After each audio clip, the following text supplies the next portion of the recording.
नमस्कार। जो आज हम अपने चैनल के माध्यम से आप सब लोगों को भारत चीन विवाद की पृष्ठभूमि पर ले जाना चाहता हूं, उसके पहले कि आप मेरे चैनल को सब्सक्राइब करें ताकि वास्तविकता हम आपको बता सकें कि भारत चीन की पृष्ठभूमि क्या है।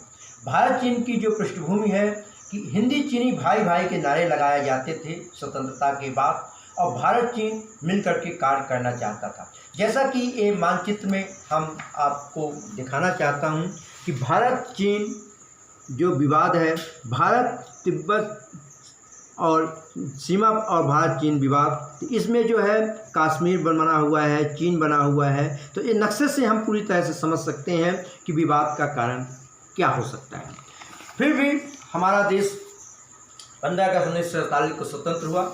स्वतंत्रता के बाद भारत के प्रधानमंत्री पंडित जवाहरलाल नेहरू और चीन के प्रधानमंत्री चाउ एन लाई ने 29 अप्रैल 1954 को भारत और चीन के बीच व्यापार तथा आदान प्रदान संबंधी समझौते पर हस्ताक्षर किया।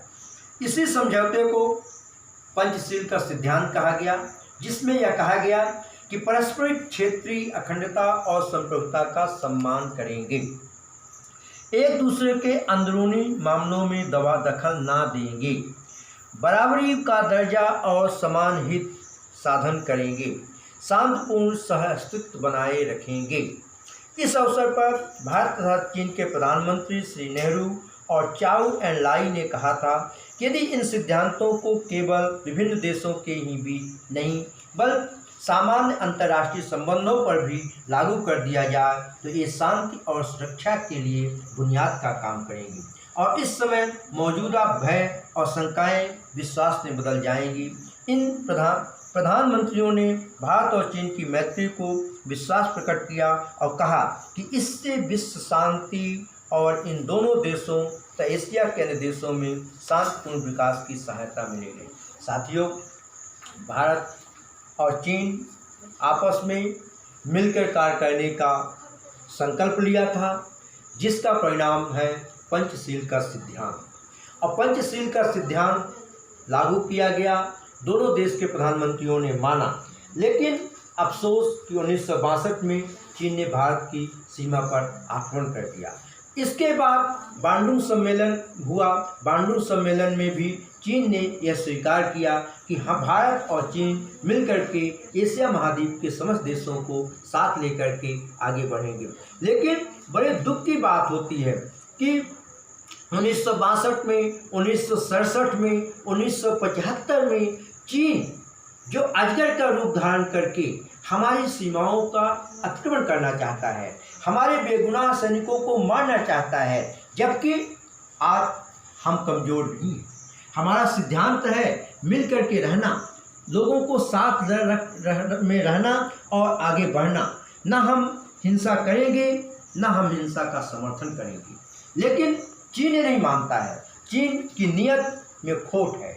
तो साथियों, आज जबकि पूरा विश्व कोरोना महामारी के माहौल में जी रहा है, इस कोरोना महामारी के समय में मौका को पाकर के चीन ने भारत के ऊपर जो आक्रमण किया, और वो आक्रमण जो चीन ने किया गलवा घाटी, 15 जून को गलवा घाटी में झड़प करके हमारे 20 बेगुनाह सैनिकों को चीन ने मौत के घाट उतार दिया, जिसकी पूरी दुनिया आलोचना करती है। हर मानव इसकी आलोचना करता है, जो कि गलत है, अनैतिक है, अहिंसक है। लेकिन चीन एक तरफ अगर भारत उसके सामग्री को लेना बंद कर दे तो उसका व्यापार पूरी तरह से समाप्त हो जाएगा, फिर भी वो हमारे पीठ में छुरा भोंकने का काम कर रहा है। साथियों, आप हमारे चैनल को सब्सक्राइब करें और कमेंट दें कि क्या चीन की सामग्री को, चीन में बनाई हुई सामग्री को भारत को लेना चाहिए या नहीं।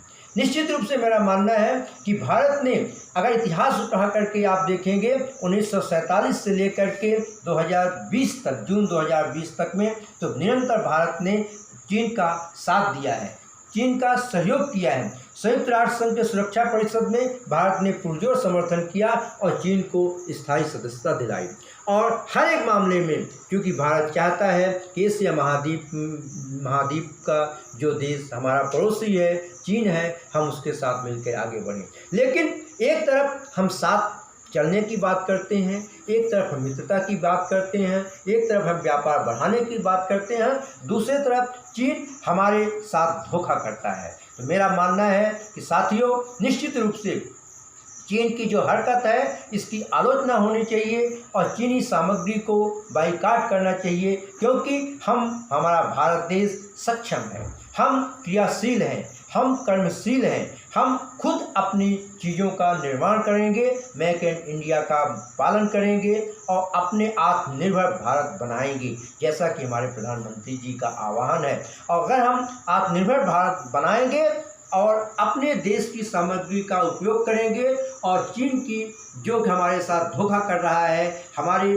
बेगुनाह सैनिकों को मार रहा है, हमारी सीमाओं पर अतिक्रमण करना चाहता है, इसका हम पुरजोर विरोध करते हैं और इसका जो है हम लोग हर भारतीय इसका मुकाबला करेगा और चीन की नापाक हरकत को पूरी तरह से हम नष्ट-नाबूद कर देंगे। हम सब भारतीयों में हिम्मत है, साहस है, जोश है। साथियों, आगे बढ़ो, अपने भारत को इतना सम्मानित करो, इतना आत्मनिर्भर बनाओ कि दुनिया के लोग भारत की जयकार करें, जैसा कि भारत विश्व में था और सदैव रहेगा।